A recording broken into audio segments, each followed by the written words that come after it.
So, hi guys! Ayan na, uwi na ako sa bahay. Galing ako sa bayan. Wala. Kanina Ito, pa, hindi ito lang ang ako aking kanina. ano guys, kaligayahan. Ayan o. Alam niyo kung ano to? Classic na Rice Krispies. And ito ay chicharon na may flavor din. Ayan. Dali ate.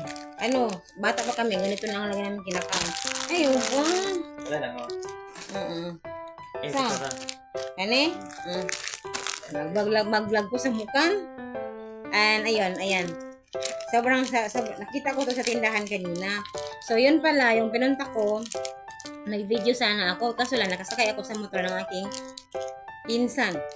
Parang pinsan ko na siya sa pinsan ng tatay ko. Medyo malayo na siyang kamag-anak, pero pinsan pa din. Yun. So, pag uwi ko, nakita ko ito. Bumili ako ng 20 pesos, guys. 20 pesos na yan, Rice Krispies. Ang saya. Kasi bata pa kami, ito talagang kinakain namin lagi. Pag uwi ng tatay namin galing at nanay galing sa palengke, kasi every Sunday lang man yung namamalengke sila kasi nga bundok kami, di ba, nakatira. So, ito ang daladala nila sa amin. Ganito talaga yung daladala nila sa amin pag uwi.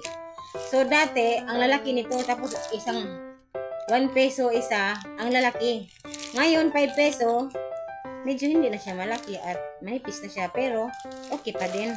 At ito din, dati, kinakain din namin nung maliliit pa kami. And then, sa story time pala, wala akong nakuha ng ayuda guys, kasi nga, hindi pa daw pwede. So, ayun, hindi na. Nauwi ang ako diretso, masahe lang ako guys, sa aking pinsan, na masahe ako. Nagbayad ba ng pasahe? Ano man tawag doon? Tagalog, ano ba?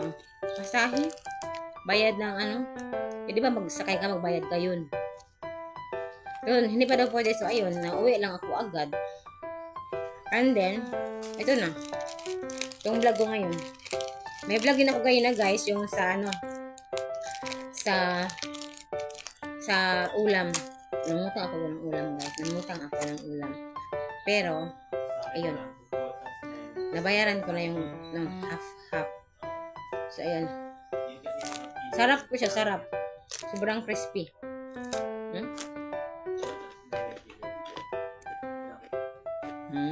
Di ba?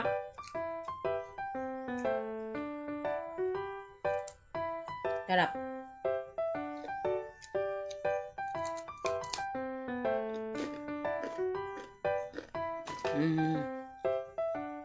Dami kong breakouts, oh. Dami kong pimples na tumubo. In love kasi. Charot lang. Ayun po. Masarap siya. Masarap na masarap.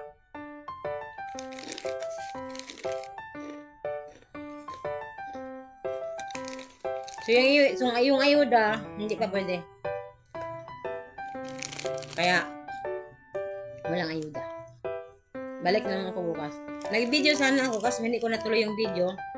I think 20 seconds lang. Kasi nakasakay ako ng motor. Ang hirap ng daan. Sobrang maputik dahil nga kakaulan lang kanina umaga at kagabi. So, ayan. Yan lang po. Thank you for watching. Bye-bye.